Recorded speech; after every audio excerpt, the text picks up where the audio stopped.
ಇವತ್ತಿನ ಈ ವಿಡಿಯೋದಲ್ಲಿ ನಾವು ಆಧಾರ್ ಕಾರ್ಡನ್ನು ಯಾವ ರೀತಿಯಾಗಿ ಆನ್ಲೈನ್ ಮುಖಾಂತರ ನಾವು ಒಂದು ಬ್ಯಾಂಕ್ ಅಕೌಂಟಿಗೆ ನಾವು ಸೀಡನ್ನು ಮಾಡಬೇಕು, ಅಂದರೆ ಲಿಂಕನ್ನು ಯಾವ ರೀತಿಯಾಗಿ ಮಾಡಬೇಕಂತ ನಿಮಗೆ ಈ ವಿಡಿಯೋದಲ್ಲಿ ಕಂಪ್ಲೀಟ್ ಮಾಹಿತಿ ನಿಮಗೆ ತಿಳಿಸ್ಕೊಡ್ತೇನೆ. ಮೊದಲನೇದಾಗಿ ನಿಮ್ಮ ಒಂದು ಆಧಾರ್ ಕಾರ್ಡು ಮತ್ತು ಬ್ಯಾಂಕ್ ಅಕೌಂಟು ಎರಡು ಲಿಂಕ್ ಆಗಿದೆ ಇಲ್ಲ ಮೊದಲು ಚೆಕ್ ಮಾಡೋಣ.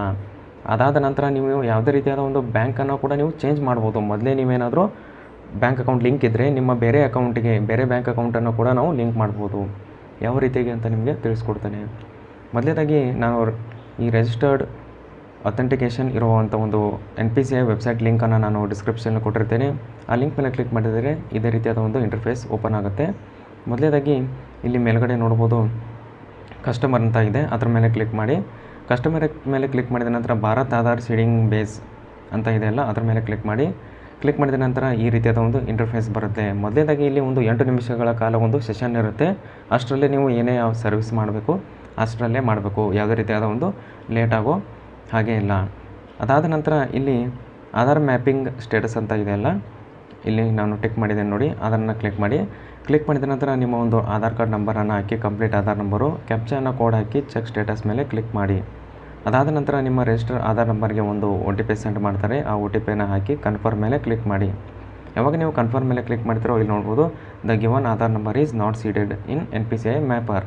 ಅದಕ್ಕಾಗಿ ನಾವೇನು ಮಾಡಬೇಕು, ಈಗ ಸೀಡ್ ಮಾಡಬೇಕು. ಓಕೆ ಮೇಲೆ ಕ್ಲಿಕ್ ಮಾಡಿ. ಓಕೆ ಮೇಲೆ ಕ್ಲಿಕ್ ಮಾಡಿದ ನಂತರ ಆಧಾರ್ ಸೀಡಿಂಗ್ ಅವ್ರ ಡಿ ಸೀಡಿಂಗ್ ಅಂತ ಇದೆಲ್ಲ, ನೀವು ಇದನ್ನ ಡಿ ಸೀಡಿಂಗ್ ಕೂಡ ಮಾಡ್ಬೋದು. ಯಾವುದೂ ಬೇಡ ನಮಗೆ ಅಂಥೇಳಿ, ಅಂದರೆ ಒಂದು ಹೊಸ ಅಕೌಂಟನ್ನು ಓಪನ್ ಮಾಡಿ ಆವಾಗ ಕೂಡ ನೀವು ಸೀಡ್ ಮಾಡ್ಬೋದು. ಮೊದಲೇದಾಗಿ ಇಲ್ಲಿ ಆಧಾರ್ ಕಾರ್ಡ್ ಸೀಡ್ ಅಂತ ಕ್ಲಿಕ್ ಮಾಡಿ. ಆಧಾರ್ ಕಾರ್ಡ್ ಕಂಪ್ಲೀಟ್ ನಂಬರನ್ನು ಹಾಕಿ. ನೀವು ಆಧಾರ್ ಕಾರ್ಡ್ ಮೊದಲೇ ಸರ್ತಿ ಅಥವಾ ಆಲ್ರೆಡಿ ನೀವು ಸೀಡ್ ಮಾಡಿದರೆ ಸೀಡ್ ಮಾಡ್ತೀರಾ ಅಥವಾ ಡಿ ಸೀಡ್ ಅಂದರೆ ಲಿಂಕ್ ಮಾಡ್ತೀರಾ ಅನ್ಲಿಂಕ್ ಮಾಡ್ತೀರಾ. ನೀವು ಲಿಂಕ್ ಮಾಡ್ತಿದ್ರೆ ಸೀಡಿಂಗ್ ಹಾಕಿ, ಅನ್ಲಿಂಕ್ ಮಾಡ್ತಿದ್ರೆ ಡಿ ಸೀಡಿಂಗ್ ಹಾಕಿ. ಅದಾದ ನಂತರ ನಿಮ್ಮ ಒಂದು ಬ್ಯಾಂಕನ್ನು ಚೂಸ್ ಮಾಡಿ. ಬ್ಯಾಂಕನ್ನು ಚೂಸ್ ಮಾಡಿದ ನಂತರ ನೀವು ಸೀಡಿಂಗ್ ಮೇಲೆ ಕ್ಲಿಕ್ ಮಾಡಿದ ನಂತರ ಏನಾಗುತ್ತೆ, ನೀವು ಫ್ರೆಶ್ ಸೀಡಿಂಗು ಮೊದಲೇ ಸರ್ತಿ ನೀವು ಸೀಡ್ ಮಾಡ್ತಾಯಿದ್ರೆ, ಈಗ ನಾನು ಫ್ರೆಶ್ ಸೀಡಿಂಗು ಯಾವುದೇ ರೀತಿಯಾದ ಒಂದು ಲಿಂಕ್ ಇಲ್ಲ ಅದನ್ನು ಸೆಲೆಕ್ಟ್ ಮಾಡ್ತೇನೆ. ನೀವೇನಾದರೂ same bank with another account ಅಂದರೆ ಅದೇ ಅಕೌಂಟು ಅದೇ ಬ್ಯಾಂಕಿನ ಒಂದು, ಈಗ SBIದು 2 ಅಕೌಂಟ್ ಇರ್ತವೆ, ಒಂದು ಸ್ಯಾಲ್ರಿ ಅಕೌಂಟು ಒಂದು ಸೇವಿಂಗ್ ಅಕೌಂಟು. ಆ ರೀತಿಯಾಗಿ ಚೇಂಜ್ ಮಾಡ್ತಾಯಿದ್ರೆ 2ನೇ ಆಪ್ಷನ್ ಚೂಸ್ ಮಾಡಿ. ನೀವೇನಾದರೂ ಒಂದು ಬ್ಯಾಂಕಿಂದ ಇನ್ನೊಂದು ಬ್ಯಾಂಕ್, ಫಾರ್ ಎಕ್ಸಾಂಪಲ್ ಈಗ ನಮ್ಮದು SBI ಇದೆ, ನಾವು ಆಕ್ಸಿಸ್ ಬ್ಯಾಂಕಿಗೆ ಕೂಡ ಮಾಡ್ಬೋದು. ಅದರಲ್ಲಿ ನೀವು 3 ಆಪ್ಷನನ್ನು ಕ್ಲಿಕ್ ಮಾಡಿ. ನೀವು ಡಿ ಸೀಡಿಂಗ್ ಮೇಲೆ ಕ್ಲಿಕ್ ಮಾಡಿದ್ರು ಇದೇ ರೀತಿಯಾದ ಒಂದು ಇಂಟರ್ಫೇಸ್ ಬರುತ್ತೆ, ಅದನ್ನು ನೋಡ್ಕೋಬೋದು ನೀವು. ಈಗ ನಾನು ಫ್ರೆಶ್ ಸೀಡಿಂಗನ್ನು ಮಾಡ್ತೇನೆ. ಈಗ ಫ್ರೆಶ್ ಸೀಡಿಂಗನ್ನು ಸೆಲೆಕ್ಟ್ ಮಾಡ್ತೇನೆ. ಸೆಲೆಕ್ಟ್ ಮಾಡಿದ ನಂತರ ನಿಮ್ಮ ಒಂದು ಬ್ಯಾಂಕನ್ನು ಚೂಸ್ ಮಾಡಿ. ನಾನು ಬ್ಯಾಂಕನ್ನು ಚೂಸ್ ಮಾಡಿ. ಅದಾದ ನಂತರ ಇಲ್ಲಿ ಅಕೌಂಟ್ ನಂಬರನ್ನು ಹಾಕಿ. ಅಕೌಂಟ್ ನಂಬರ 2 ಸರ್ತಿ ಹಾಕಬೇಕು, ಸೇಮ್ ಆಗಿರಬೇಕು. ಅದನ್ನು ಹಾಕಿದ ನಂತರ ಇಲ್ಲಿ ಟರ್ಮ್ಸ್ ಆ್ಯಂಡ್ ಕಂಡೀಷನ್ಗಳನ್ನ ಆಕ್ಸೆಪ್ಟನ್ನು ಕೊಟ್ಟ ನಂತರ ನಿಮ್ಮ ಒಂದು ರಿಜಿಸ್ಟರ್ ಮೊಬೈಲ್ ನಂಬರ್ಗೆ OTP ಕೂಡ ಬರುತ್ತೆ. ಅದಕ್ಕಿಂತ ಮುಂಚೆ ನೀವು ಕ್ಯಾಪ್ಚಾನ ಹಾಕಬೇಕು. ಅದನ್ನ ಹಾಕಿ ಸಬ್ಮಿಟ್ ಮೇಲೆ ಕ್ಲಿಕ್ ಮಾಡಿ. ಯಾವಾಗ ನೀವು ಸಬ್ಮಿಟ್ ಮೇಲೆ ಕ್ಲಿಕ್ ಮಾಡ್ತಿರೋ ಅಗ್ರಿ ಆ್ಯಂಡ್ ಕಂಟಿನ್ಯೂ ಮೇಲೆ ಕ್ಲಿಕ್ ಮಾಡಿ. ಅಗ್ರಿ ಆ್ಯಂಡ್ ಕಂಟಿನ್ಯೂ ಮೇಲೆ ಕ್ಲಿಕ್ ಮಾಡಿದ ನಂತರ ನಿಮ್ಮ ಆಧಾರ್ ಕಾರ್ಡ್ ರಿಜಿಸ್ಟರ್ ಇರುವ ಮೊಬೈಲ್ ನಂಬರ್ಗೆ ಒಂದು OTPಯನ್ನು ಸೆಂಡ್ ಮಾಡ್ತಾರೆ. ಅದನ್ನು ಹಾಕಿ ಕನ್ಫರ್ಮ್ ಮೇಲೆ ಕ್ಲಿಕ್ ಮಾಡಿ. ಯಾವಾಗ ನೀವು ಕನ್ಫರ್ಮ್ ಮೇಲೆ ಕ್ಲಿಕ್ ಮಾಡ್ತೀರಾ ಇಲ್ಲಿ ನೋಡ್ಬೋದು, ಈಗ ನಾವು ಕನ್ಫರ್ಮ್ ಮೇಲೆ ಕ್ಲಿಕ್ ಮಾಡಿದರೆ ಈಗ ಒಂದು ಸ್ಟೇಟ್ ಬ್ಯಾಂಕ್ ಆಫ್ ಇಂಡಿಯಾದವರಿಗೆ ಒಂದು ರಿಕ್ವೆಸ್ಟನ್ನು ಕಳಿಸ್ತಾರೆ.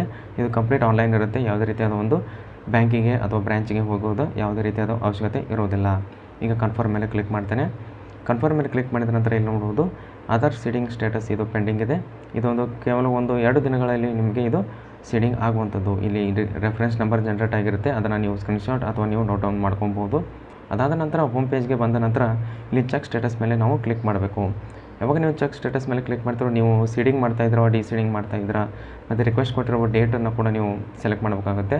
ಸೆಲೆಕ್ಟ್ ಮಾಡಿ ರೆಫರೆನ್ಸ್ ನಂಬರ್ ಹಾಕಿ ಕ್ಯಾಪ್ಚಾನ ಹಾಕಿ ಚೆಕ್ ಸ್ಟೇಟಸ್ ಮೇಲೆ ಕ್ಲಿಕ್ ಮಾಡಿದರೆ ಅದು ನಿಮಗೆ ಲಿಂಕ್ ಆಗಿದೆ ಇಲ್ಲ ಅಂತ ನಿಮಗೆ ಕಂಪ್ಲೀಟ್ ಮಾಹಿತಿ ನಿಮಗೆ ತಿಳಿಸ್ಕೊಡುತ್ತೆ.